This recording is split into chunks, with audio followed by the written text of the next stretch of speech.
Okay, so in this video, I'm going to tell you about 4 things that I have learned from my 4 years of lifting experience. Obviously सिर्फ 4 चीज़ें नहीं हैं, मैंने सिर्फ ये 4 चीज़ें चूज़ करी हैं जो मतलब बहुत स्पेसिफिक हैं, जो मतलब एकदम हायरार्की में टॉप पे मैं रखता हूँ। और ऑब्वियस हाँ, मेरे को 4 साल होने वाले हैं, ऑलमोस्ट जुलाई में हो जाएंगे 4 साल, तो मैंने 4 साल ही काउंट कर दिया। सो काफ़ी चीज़ें सीखी हैं, ऐसा नहीं है कि मतलब 4 चीज़ें हैं, और भी बहुत चीज़ें हैं, बट जो मैं बताऊँगा बहुत वैल्यूएबल होने वाला है, एटलीस्ट मेरे लिए तो बहुत वैल्यूएबल है, इसलिए मैं पहली चीज़ है कि prioritise intensity of your workouts rather than the volume of your workouts. So जब मैंने स्टार्ट किया था ना, जब तो मुझे लगता था कि मैं जितना ज़्यादा एक्सरसाइज करूँगा किसी एक पर्टिकुलर मसल ग्रुप की, जितनी ज़्यादा करूँगा एक दिन में, उतनी ज़्यादा वो मसल ग्रो होगी। लाइक अभी भी मैं जिम में देखता हूँ बहुत सारे बिगिनर्स को, इवन बहुत सारे जो इंटरमीडिएट्स क्या मतलब बिगिनर ही होते हैं, उन्हें ज़्यादा नॉलेज नहीं रहती है। सो मैं देखता हूँ कि मतलब जैसे चेस्ट हो गई तो उसकी 7-7 8-8 एक्सरसाइजेज एक दिन में हर एंगल से ट्रेन कर रहे हैं। बाइसेप ज़रा सी मसल है, उसको पता नहीं कौन कौन सी exercise, bicep curl, dumbbell curl, barbell curl, दुनिया भर की चीज़ें करने लग जाते हैं। और ये चीज़ बहुत कॉमन मैंने देखी है। एक बहुत ही अनपॉपुलर ओपिनियन है, but 2 sets till failure is much much much much better than 3 sets of 12। तुम्हें कोई मसल ग्रुप के लिए 100 एक्सरसाइज करने की ज़रूरत नहीं है। तुम्हें 2 से 3, max to max 4, depending on the size of the muscle group. अगर चेस्ट है तो 3 एक्सरसाइजेज आर इनफ। बाइसेप है, बाइसेप के लिए 2 एक्सरसाइज एक दिन के लिए इनफ है, क्योंकि बाइसेप छोटा मसल है। लेकिन बहुत लोग यही मिस्टेक करते हैं कि दुनिया भर की एक्सरसाइज करते हैं और सोचते हैं कि हाँ भाई मैं तो ट्रेन कर रहा हूँ। देखो, तुम कम एक्सरसाइज चूज़ करके उसमें एकदम ऑल आउट जाओ, हर सेट में इंटेंसिटी एकदम हाई रखो, हर सेट को फेलियर तक ले जाओ, वो ज़्यादा बढ़िया है। अगर तुम बहुत सारी एक्सरसाइजेस कर रहे हो, तुम इनिशियल एक्सरसाइजेस में तुम अच्छा परफॉर्म कर लोगे, चलो फेलियर तक कर लिया, फिर जब एंड की एक्सरसाइज है, छठी सातवीं एक्सरसाइज आएगी, तुम इतना थक चुके होगे तुम पुश ही नहीं कर पाओगे, तुम बस बेयरली कर रहे हो, बस कर रहे हो। सो अपने वर्कआउट्स की इंटेंसिटी पे ध्यान दो, वॉल्यूम पे इतना ध्यान देने की ज़रूरत नहीं है, बहुत ज़्यादा जंक वॉल्यूम डालने की ज़रूरत नहीं है। और हम लोग बॉडी बिल्डर्स नहीं हैं, हम लोग मतलब compete नहीं करना है कि भाई हर हर एक मसल का एक एक पार्ट एकदम उभर के आना चाहिए। So first thing is this, prioritize intensity of your workouts. हर सेट को एकदम फेलियर तक ले जाओ, 2 से 3 एक्सरसाइज रखो। फॉर एग्जांपल चेस्ट के लिए 3 इनफ हैं, बैक के लिए एक दिन में 4 एक्सरसाइजेज इनफ हैं, बाइसेप के लिए 2, ट्राइसेप के लिए 2, लेग्स के लिए थोड़ी ज़्यादा लग जाती हैं बिकॉज लेग एक बड़ा मसल ग्रुप है। सो इस चीज़ को ध्यान रखो। तुम काफ़ी अच्छा गेन कर सकते हो अगर तुम अपनी इंटेंसिटी बढ़ा दो वर्कआउट्स की सिर्फ, और वॉल्यूम थोड़ी कम कर दो, जो junk volume. And so the second thing that I have learned is way protein. अकेले वे प्रोटीन से बॉडी नहीं बनती। अभी भी मैं देखता हूँ बहुत सारे लोगों का मिसकंसेप्शन होता है कि जिम जाना है तो वे प्रोटीन के बिना कुछ नहीं हो सकता। मैं भी जब स्टार्ट किया था तो यही लगता था कि यार वे प्रोटीन के बिना तो बॉडी नहीं बनेगी, वे प्रोटीन के बिना तो ये कुछ हो ही नहीं सकता। अभी भी लोग मतलब मेरे से पूछते हैं भाई आप तो वे लेते होंगे तभी आपकी बॉडी बन गई। बुलशिट है। अब रियलाइज होता है भाई एक स्कूप में max to max 24 gram protein मिलता है जनरली हर एक वे प्रोटीन में, और सिर्फ 24 ग्राम प्रोटीन से तुम्हारी कोई मसल रिकवरी नहीं हो जाने वाली है अकेले की। मुझे ये रियलाइज़ हुआ है कि रियलाइज़ क्या मतलब ये रियलिटी है कि सप्लीमेंट है वो। अगर तुम्हारा प्रोटीन डाइट से पूरा नहीं हो रहा है तो तुम वो सप्लीमेंट अलग से ऐड कर सकते हो अपने प्रोटीन गोल हिट करने के लिए। अगर तुम्हारा डाइट से प्रोटीन गोल हिट हो रहा है तो कोई ज़रूरत नहीं है वे प्रोटीन की, तुम डाइट से भी बॉडी बना सकते हो। बस हाँ, अच्छा प्रोटीन सोर्स होना चाहिए, ये नहीं कि दाल खा ली या ये वो। सो अभी भी मैं देखता हूँ बहुत लोग कंफ्यूज करते हैं इस चीज़ को। सो ऐसा नहीं है, बिना वे प्रोटीन के भी बॉडी बन सकती है, वो एक सप्लीमेंट है।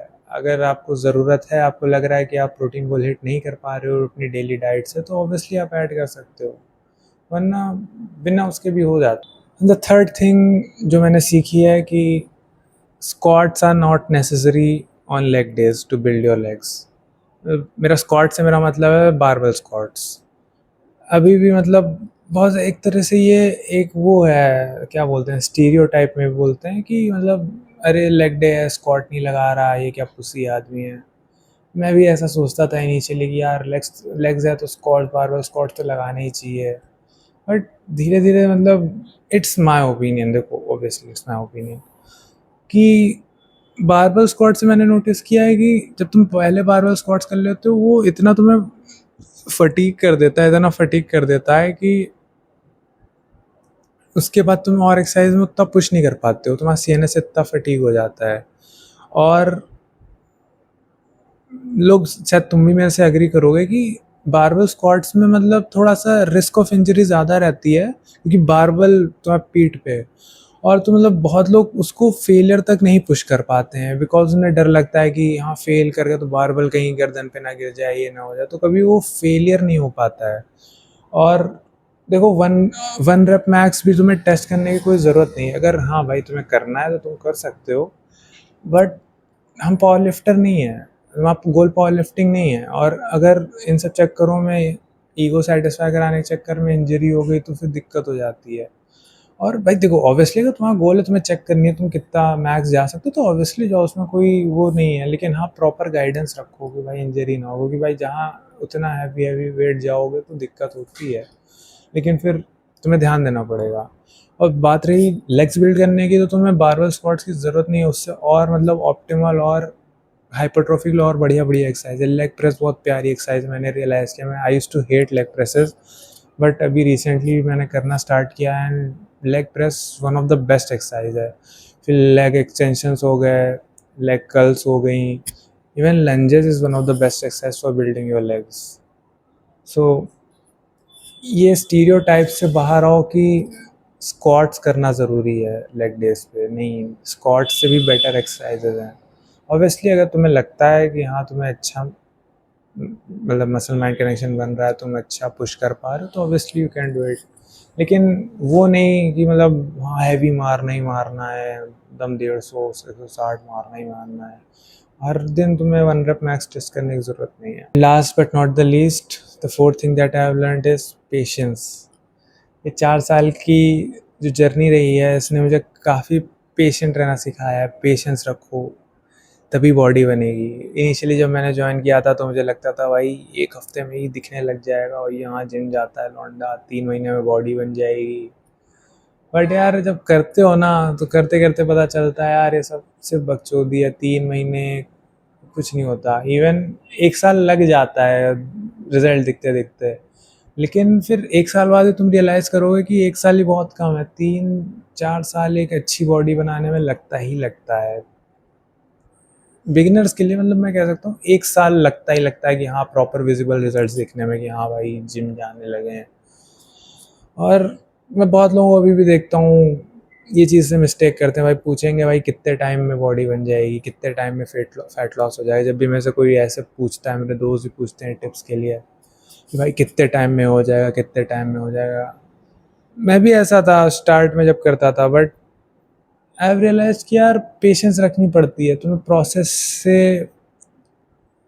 से प्यार करना पड़ता है कि हाँ भाई ये प्रोसेस है। तुम एंड रिजल्ट देखोगे तो फिर नहीं हो पाता है, बहुत फ्रस्ट्रेशन होती है। तुम्हें उस तुम जो कर रहे हो ना प्रोसेस जो है, तुम्हें एक्सरसाइजेज है, तुम्हारा जो रूटीन है वर्कआउट का, उसमें अब तक तुम्हें मज़ा नहीं आ रही, तुम कुछ नहीं कर पाओगे। ये बहुत लॉन्ग रन का गेम है बॉडी बिल्डिंग।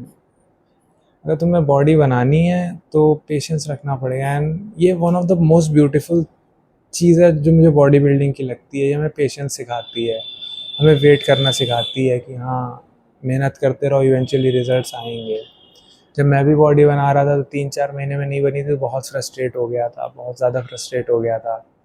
लेकिन पता है मेरे जब मैं स्टार्ट किया था, मेरे 3 4 दोस्त थे, धीरे धीरे सब छटते गए क्योंकि किसी में पेशेंस नहीं थी। पता नहीं मेरे अंदर था वो कि यार मुझे करना है, और इवेंचुअली 1 साल बाद मुझे रिजल्ट दिखने लगे and I was so happy कि हाँ I was patient, I kept the patience वहाँ तक।